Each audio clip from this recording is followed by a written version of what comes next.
Hello, I'm Chris and welcome back to my channel for my next video where we unbox this Tamiya Mustang GT4.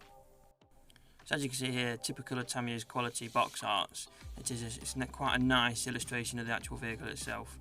And then just dropping onto the sides here, we've got the white number 18 Mustang and the like a metallic grey number 17 Mustang. Both very nice, quite plain, quite simple. And as you see there, the official licensed product by Ford itself. On the side, you just got the top box art, Tamiya, the item numbers, and on this side, you've got some of the information about the Mustang GT4 and about the model kit itself. You could press pause, have a quick read if you wanted to. It might be long enough to be fair. And then once we've had a look at that, you've got the colours at the bottom. It's quite handy, not too many. So yeah, it was quite a nice little touch that the Tamiya have done there. They put a little bit of information about the actual Mustang itself and then about the model on its side. The final side there, you could just see, there's the box art. So let's open the box and see what's inside. So to get started is this supplied masking sheet, which is quite handy to have for all the clear parts. There's quite a few bits on there. And then we've got this first decal sheet. Some of the smaller decals, the disc brake Brembo decals there, look, and for the centre console at the bottom right. There's a few different bits and bobs. And then the next decal sheet, which is the much bigger one, with the two options available for this vehicle, plus a few seat belts and a few of the sponsors, if we can zoom in and see them there. Across the bottom as well. And again, with Tamiya, very nice quality on the decal sheets. The colours are nice. There's a few carbon fibre bits there, look, which is quite handy. They've supplied the pre-made carbon fibre for the front canards and the rear spoiler, and the spoiler ends there with the Ford logos on. They're quite nice. Might have to use them. As typical me, I won't be doing it with any of these options on. I'll be going for a bit more of a standard subtle street look as such. Now onto this information booklet about the Mustang GT4 itself. It's quite nice, there's quite a lot of information there. If I get it quite central and hold it still for you, if you pause it now, you'll be able to have a read of it yourself. Just a bit of information about the Mustangs and whatnot. And there we have it. And on the inside, we've got the Goodwood Festival of Speed layout, which is the darker shade, the metallic grey look with the number 17. It's quite nice that they've included this sheet with both options and included what they're used for, such as this Goodwood Festival of Speed, and then the next one being the official Ford Performance layout. As you can see just at the top there, from 2018. So the difference really is obviously the colour, that's it. It's quite a nice layout, nothing too heavy, nothing too subtle, nothing too daunting. If anyone looking to get into doing a bit of decal work, it could be a nice little easy step into the decaling world. Here we are, moving on to the instruction book. We've got the usual read before assembly, the list of all the colours required, which is quite handy. It supplies it in the TS spray cans, the X's, which are the acrylic pots, and the LPs, which is the lacquer paints in the pots as well. And then obviously a list of all the recommended tools, the usual, what you get on standard. And as we open up, it tells you to follow the A or the B, depending on which livery, if you wish to follow, to do one of those. And then we're just getting in, and already you can see straight away the detail already on the parts and all the different colours, just working through there. And then we're looking at attaching what looks like the bottom of the engine and then the gearbox. It hasn't got a full engine detail, just the underneath, so it's not too bad. At least it's separate so you can paint it and detail it up if needed. Just looking at the rear suspension, subframes, the drive axle as well, and getting all this assembled. It looks like quite a nice little detailed kit, this, to be fair. And then at the bottom there, the disc brakes being attached to the rear subframe assembly, along with obviously the suspension and the drive shaft. You can see there the Brembo decal being put onto the calipers. And looking very good indeed. And as we flip the page, see what's next up, is you see there, look as well, the book. Yeah, I'm really impressed by that. So the first thing to do there is just getting that rear subframe assembly attached to the chassis itself. And then now looking at getting the front sorted, front subframe, disc, suspension, the steering arm there, look, note the direction of that. And then up onto the wheels. Now as you can see across the top, the two diagrams. So the front two are more like the centre hub of the wheels themselves, much more deeper compared to the rear ones. Normally it's the rear ones which is deeper than the front, so I don't know why that is. We'll see when we get around to assembling it. And there the assembly of the wheels going on. And then onto the interior tub. There's quite a few bits going on in there. Shouldn't be too difficult to be fair. And then we've got the roll cage going on just here, look. And then the seats with the decals, and them going in, and the interior tub going onto the chassis itself. It's pretty impressive so far. It doesn't look too difficult. It looks to have plenty of bits, not loads of bits, but there's plenty of bits going on in this. Enough to make it detailed enough of the usual standard Tamiya quality we all expect from these days. And then the roll cage, the door cards going in, and it's starting to look a lot like a GT4 car. And now we're starting to work on the body shell by the looks of it. You've got the vents there going on the underside of the body, which is quite handy. They're separate, and you've got all the chrome bits for the tail lights.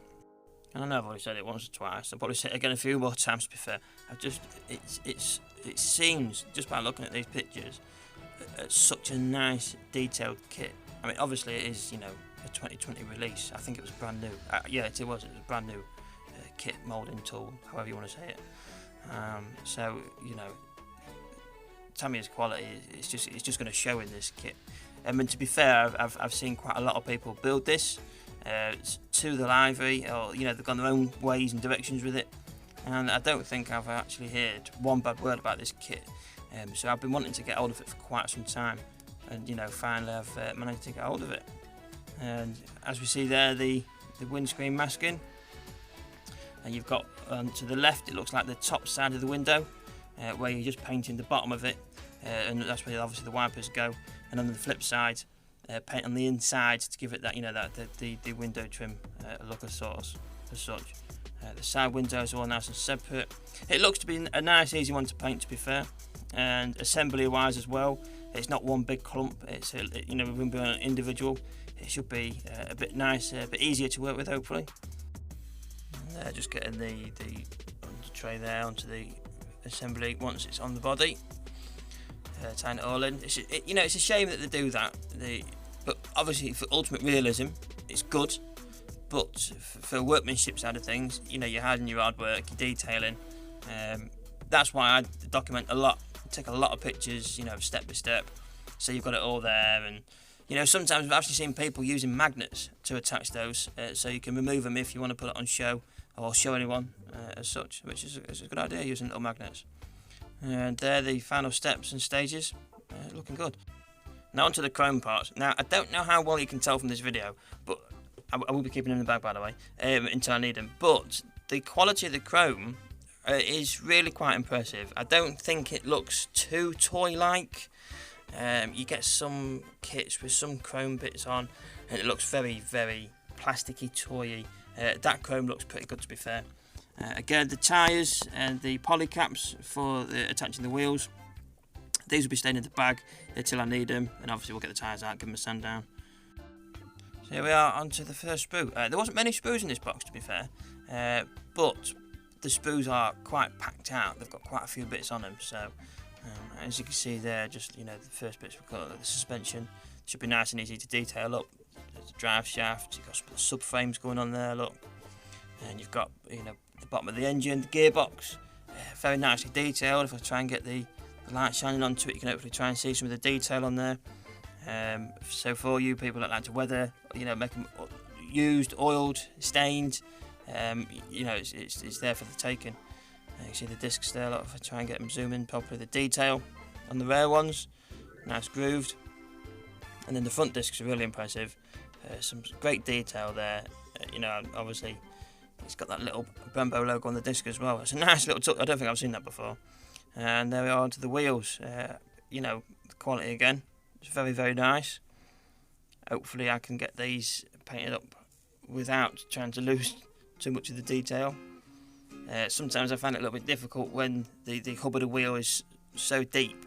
I tend to find it a bit difficult to try and detail up the wheel nuts as such.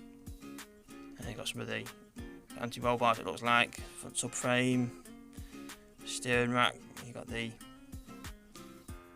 exhaust pipes, some of the suspension it looks like, fuel filler, cap, and some of the other bits on the end.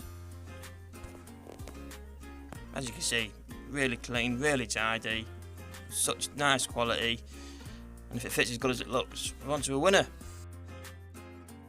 Moving on to the next sprue, we've got a few more of the interior parts now. You see there the vents for the bonnet. You've got some of the canards, I think, by the looks of it, the wipers as well.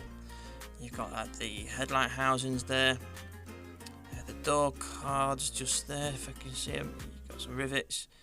You've got the front splitter, the side skirts. Do you know, this kit is going to be awesome for anyone who likes the super detail stuff. Unfortunately, I haven't got the hand to do them little rivets in the door cards. You've got some of the vents there, the meshes. It's a shame they're solid. I might have to see about getting using some mesh instead, just from a bit more of a realistic look sort of thing. You've got the rear part there. Looks like the bottom of the bumper. Yeah, I think it is the bottom of the bumper. Yeah. And there's just a few more of the parts for the interior. And you've got obviously the steering wheel there, you've got the spoiler ends, the spoiler supports, the spoiler itself there. You've got the race seats. I'm not sure, those two bigger parts look like the skid pans as such underneath. You've got the dash with that centre console bit with that decal to go on. Could use a lot of microsol I think to get to conform around them the buttons. I definitely ain't got the hand to detail paint that, I don't think. And there's more centre console bits. And again, a few more of the canards for the front, I think it is. Try and get it in focus. But yeah, again, the quality and the cleanliness and this kit is just awesome. I will be honest, it's awesome, and I'm really looking forward to getting started on it. Now we're looking at the chassis. You've got the roll cage there, you've got some of the toe hooks, and you see there it's got some nice detail. To be fair, again, this sort of kit you know, if you're looking to put your own engine into it, it's definitely got the capabilities to do it without too much cutting away with the chassis as such. You've got the front bumper there, the bottom of the interior tub, some more suspension, the wing mirrors, some more bits of the roll cage, quite a lot of that going on. A few of the extinguishers and whatnot for the inside. Again with the interior, once you've got the tubs on and you've got other bits and bobs, this is it's like a gold mine, you know, for you guys that like to super detail things up, and you get all your hoses and all your cables and all your things like that, and you can run all your leads through. This is definitely a kit I could recommend for anyone who wants to have a really big project and take the time. And here we are with the clear parts, super clear parts. It's hard to tell, is it, in the clear bag? Possibly, but they will be staying in that until I need them.